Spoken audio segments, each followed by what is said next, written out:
Essa aula começará com o tema de referencial inercial. Nesse slide eu mostro uma figura que é a do Shinkansen. Shinkansen é o trem-bala japonês. Ele foi inaugurado no início de outubro de 1964, dias antes do início dos Jogos Olímpicos, para realizar o trajeto entre Tóquio e Osaka. Em 1965 foi aprimorado para percorrer os 397 quilômetros entre Tóquio e Osaka em até 4 horas. Na tabela, podemos ver como evoluiu a velocidade do trem-bala japonês desde sua implantação há 46 anos. Então, os anos aqui variam de 1963 até o ano de 2003. O modelo do trem e a rapidez que ele é capaz de atingir. Então, veja que em 1963 ele atingia 256 km por hora. Em 2003, ele já é capaz de atingir 581 km por hora na versão do maglev. Então, na primeira parte desse curso, vamos estudar os conceitos de distância, tempo e deslocamento. Elas são medidas em relação a um referencial inercial, por isso é importante definir este referencial. Observe que essas grandezas distância e tempo não estão no sistema internacional. Veja que elas estão listadas como quilômetro e hora. Você seria capaz de converter essas unidades para o sistema internacional? Volte lá na aula 2 e veja como isso é feito. A rapidez, que eu menciono nesse slide, vou deixar para a parte 2 da aula 3. Veja que é uma grandeza física derivada a partir da razão da distância percorrida pelo tempo. Qual seria a rapidez do Sistema Internacional de Unidades, isto é, em metros por segundo? Você já é capaz de fazer esse cálculo mesmo sem saber muito bem o que seja rapidez. Eu quero definir um referencial inercial e para motivá-los tenho duas perguntas.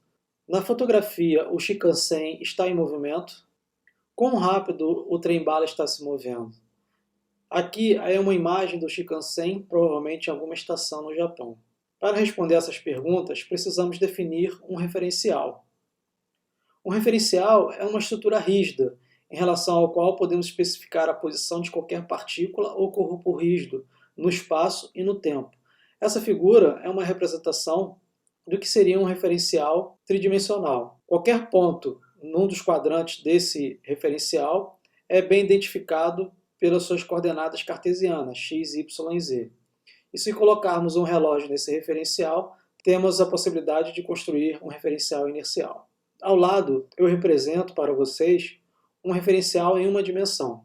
Vejo que ao longo do espaço, ou ao longo do comprimento da régua, é preciso ter vários relógios igualmente espaçados, e que esses devem ter sido sincronizados de modo a marcarem o tempo correto em relação ao marco zero, enquanto o movimento acontece.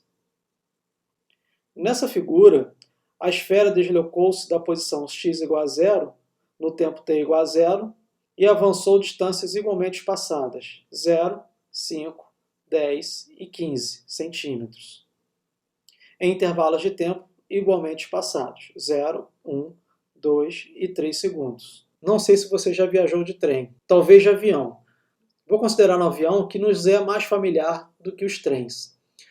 Nos aeroportos há relógios sincronizados com um relógio tomado como padrão. No Brasil, os relógios são sincronizados de acordo com o horário oficial de Brasília, que é, por sua vez, sincronizado com um relógio atômico, que não atrasa na escala da vida humana. Isso implica que 13 horas no relógio em Natal também será 13 horas no relógio do Rio de Janeiro, para uma viagem entre Natal e Rio. E esses relógios são sincronizados, então se o avião parte no instante 13 horas marcado no relógio de Natal, o avião chegará às 15h58 horas no relógio existente no aeroporto do Rio. O relógio de Natal também será 15 horas e 58 minutos. O relógio dos passageiros do avião, se sincronizados no momento da partida, terão marcado um tempo de viagem de 2 horas e 58 minutos ao chegarem ao Rio de Janeiro. Estou fazendo aqui 3 hipóteses nesse estudo do movimento do cotidiano, uma viagem de avião. Primeiro, os relógios estão sincronizados, e isso foi feito no início do movimento. Segundo, o tempo é absoluto e não é afetado pelo movimento do avião ou pelo observador. Em nosso exemplo, o tempo em Natal é o mesmo tempo no Rio de Janeiro. E é também o tempo dos relógios a bordo da aeronave. O tempo é o mesmo em qualquer lugar. Terceiro, o tempo é homogêneo. Não há atrasos ou avanços do tempo nesses relógios, O movimento do avião não atrasa ou adianta o tempo marcado pelos relógios dos passageiros. Portanto, na mecânica clássica ou mecânica newtoniana, dizemos que o tempo é absoluto. O tempo é o mesmo em qualquer lugar e é homogêneo, não se contrai ou se dilata. Apesar de Isaac Newton não ter considerado, o tempo também é isotrópico. Significa que as leis da mecânica clássica são invariantes sobre uma inversão do tempo, isto é, o fluxo passado-futuro é o mesmo do futuro-passado. Com essas três hipóteses, podemos dizer o seguinte: a duração da viagem será sempre a mesma entre Natal e Rio, 2 horas e 58 minutos, independente do horário de partida, seja 13 horas, 14 horas ou 15 horas. O fenômeno físico ou o evento, que é a viagem de Natal ao Rio, é sempre o mesmo, e não depende da hora em que o avião partiu. Há apenas uma transformação de translação temporal.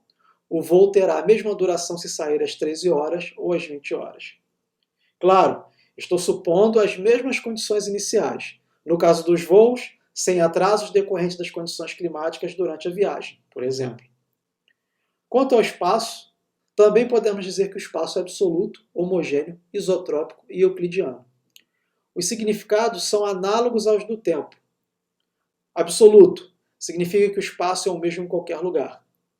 Homogêneo, o espaço não se contrai ou se dilata. Isotrópico, o espaço não depende da direção e sentido. E euclidiano, que a menor distância entre dois pontos é uma reta. Isso às vezes é dito assim: o movimento é retilíneo. Isso é possível quando estamos tratando de uma geometria euclidiana. Voltando ao nosso exemplo da viagem do avião entre Natal e Rio, significa que o movimento do avião não altera o comprimento da régua utilizada para medir a distância entre Natal e Rio. Assim, a distância percorrida entre esses dois pontos será a mesma se o piloto tomar sempre a mesma rota. Agora, será que essas hipóteses são sustentadas a partir da observação experimental? Vou dizer para vocês o seguinte: não podemos saber a priori como o andamento de um relógio ou uma régua são afetados por condições físicas extremas, muito remotas de nossas experiências cotidianas. Por exemplo, pelo transporte do relógio a velocidades extremamente elevadas, comparáveis à velocidade da luz, ou pela presença de campos gravitacionais extremamente intensos, que podem curvar o espaço de modo que a geometria euclidiana não seja mais aplicada. Hoje sabemos que a experiência mostra que tais condições extremas, velocidades elevadas e campos gravitacionais intensos, de fato afetam a marcha do relógio, de forma que hipóteses não físicas sobre o tempo, como a de Newton, têm de ser revista nessas condições. O mesmo sendo válido para as medidas de comprimento. Mas para os movimentos de carros, trens e aviões, a hipótese de Newton, a mecânica clássica, se aplica perfeitamente. E vamos adotar essa ideia de tempo e espaço absolutos por hora. Veja que bela fotografia apresentada nesse slide.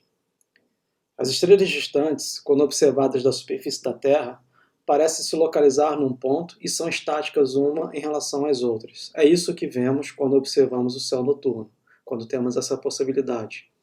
As estrelas distantes parecem estar em repouso ou em movimento com velocidade constante, umas em relação às outras, e são ditas referenciais inerciais. Mas se tivéssemos a possibilidade de termos em nossas mãos instrumentos de medida, de observação das estrelas, veríamos que as estrelas distantes parecem estar em repouso, mas também em movimento com velocidade constante, umas em relação às outras. E por isso, as estrelas distantes são ditas referenciais inerciais. Esse conjunto de estrelas que estamos vendo nessa fotografia constitui um referencial inicial, mas veja que eu disse parecem. Em primeiro lugar, as estrelas se afastam uma das outras, com velocidade aproximadamente constante, como eu acabei de dizer. Isso é uma evidência experimental. Em segundo, porque o nosso tempo de observação dessas estrelas é ínfimo em comparação ao tempo que elas levam para se afastarem uma das outras. É bem verdade que podemos observar as estrelas aqui da Terra. Ao tirar uma fotografia de tempo de exposição baixa, vemos que as estrelas são praticamente estáticas durante essa fotografia instantânea. Nessa fotografia, temos nitidamente as estrelas como pontos luminosos e é possível identificar o Cruzeiro do Sul. Esse conjunto de estrelas constitui um referencial inercial com boa aproximação, tanto é que era usado para a navegação. Mas se aumentarmos o tempo de exposição da câmera para termos uma fotografia do céu noturno, nós veremos que as estrelas deixam rastros curvilíneos. Devido à sua rotação diária e sua órbita, a Terra não é um referencial inercial para longos tempos de observação das estrelas. Então eu quero repetir isso. A Terra não é um referencial inercial. Não porque se move somente, mas porque se move num movimento curvilíneo em torno do Sol. Referenciais inerciais devem se mover em linha reta e sem curvas. Nas curvas temos um referencial acelerado, logo não inercial.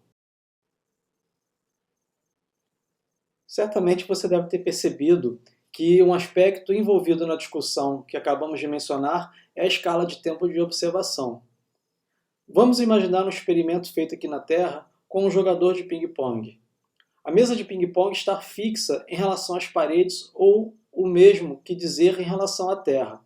Por outro lado, a bolinha do jogo se move de um lado para o outro em relação à mesa e à Terra e aos jogadores no movimento de vai e vem. O tempo de duração ΔT de um único movimento da bolinha de ping-pong é extremamente curto em comparação ao período de rotação da Terra. Um outro experimento seria uma viagem de avião Brasil-Japão, que tem um tempo de duração, devido ao movimento do avião, que é compatível com o período de rotação da Terra, 24 horas ou mais. Matematicamente, podemos comparar o tempo de duração do jogo e da viagem com o período de rotação da Terra por meio da seguinte equação. Se o tempo de duração ΔT de um único evento aqui na Terra é extremamente curto em comparação ao período de rotação da Terra, matematicamente podemos dizer que essa razão, 2π vezes ΔT dividido pelo período de rotação da Terra, é muito menor que 1. Se a relação acima é satisfeita, podemos considerar que os referenciais fixos na Terra são bons referenciais iniciais para o estudo do movimento dos corpos. Durante o jogo de ping-pong, a Terra pode ser considerada um referencial inercial, diferente de uma viagem de avião entre Brasil e Japão, onde o movimento do avião em relação à Terra leva algumas horas, e, portanto, a Terra não pode ser considerada um referencial inercial. Voltando ao caso das estrelas distantes, podemos dizer que as acelerações, variações das velocidades das estrelas fixas, são aproximadamente nulas para um longo período de observação, que seria o ΔTzinho na nossa expressão, em comparação ao período orbital da Terra, t. Para pequenas escalas de tempo, ou pequenas escalas de observação, a Terra pode ser considerada um referencial inercial. Isso vai facilitar os nossos modelos físico-matemáticos para explicar os fenômenos físicos cotidianos à luz da mecânica newtoniana. Então, a mecânica de Newton é válida quando nós podemos considerar a Terra como um referencial inicial. Nós não precisamos olhar para as estrelas, basta olharmos para os nossos laboratórios, aqui na Terra. Para você fixar as ideias, vou resumir então o que nós vimos até agora sobre os referenciais iniciais. As estrelas distantes são referenciais iniciais, e qualquer observador referencial fixo nas estrelas distantes é também observador ou referencial inicial. Referenciais iniciais devem estar em repouso ou em movimento a velocidade constante em relação a outros referenciais iniciais. Entretanto, em muitos casos, o efeito do movimento terrestre é desprezível. Lembre-se do tempo de observação. Assim, na maior parte dos casos, com boa aproximação, a Terra e seus laboratórios são bons referenciais inerciais.